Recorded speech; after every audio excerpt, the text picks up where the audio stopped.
रामायण की संक्षिप्त कथा। राम की वन यात्रा, दशरथ का वचन और राम का वनवास। अयोध्या के राजमहल का दृश्य। राजा दशरथ सिंहासन पर बैठे हैं और उनके चेहरे पर चिंता की गहरी रेखाएं हैं। कैकेयी सामने खड़ी हैं और उन्हें राजा दशरथ से उनके वचन की याद दिला रही हैं। राम, लक्ष्मण और सीता भी वहां खड़े हैं। राजा दशरथ अपने वचन के कारण चिंतित थे। कैकेयी ने उन्हें याद दिलाया कि उन्होंने वरदान में राम को 14 वर्षों का वनवास और भरत को राजगद्दी देने का वचन दिया था।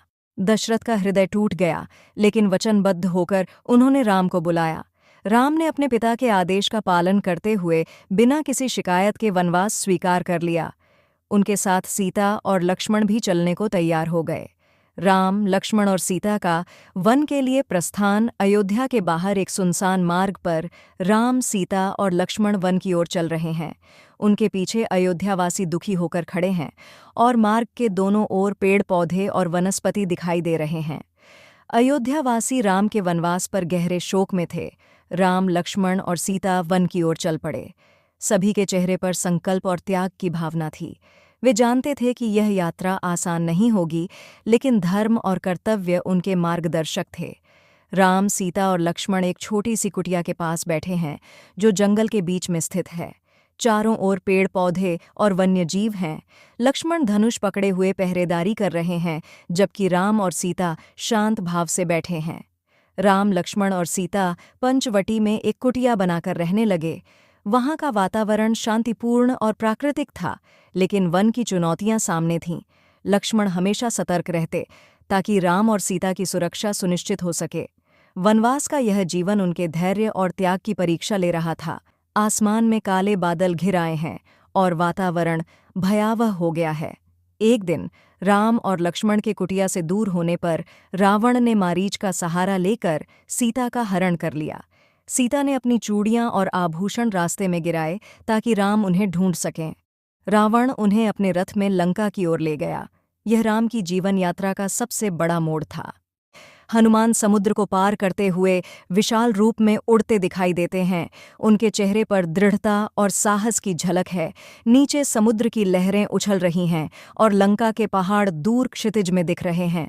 हनुमान ने राम का संदेश सीता तक पहुंचाने का संकल्प लिया।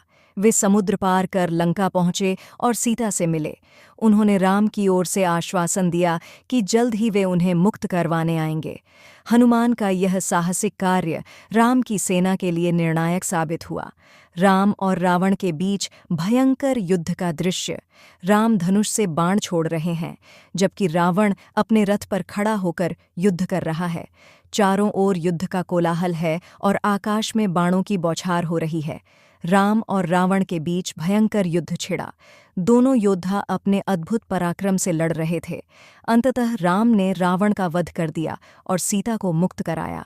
यह धर्म की अधर्म पर विजय थी और राम ने अयोध्या लौटकर पुनः राज्य किया। अयोध्या नगरी का भव्य दृश्य, जहां राम का राज्याभिषेक हो रहा है। चारों ओर दीप जल रहे हैं, लोग उल्लास में हैं और पुष्प वर्षा कर रहे हैं। राम, सीता और लक्ष्मण एक सिंहासन पर बैठे हैं।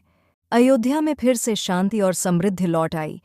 राम का राज्य धर्म और न्याय पर आधारित था, जिसे राम राज्य के नाम से जाना गया। रामायण की यह कथा केवल राम और सीता के संघर्षों की कहानी नहीं, बल्कि यह धर्म, त्याग और कर्तव्य की प्रेरणादायक गाथा है। इसे सुनना और सुनाना हमारे जीवन में सदैव नई ऊर्जा भरता है। अगर आपको यह कहानी पसंद आई हो तो लाइक करें, शेयर करें और चैनल को सब्सक्राइब करना न भूलें, ताकि आपको इसी तरह की और भी कहानियाँ मिलती रहें।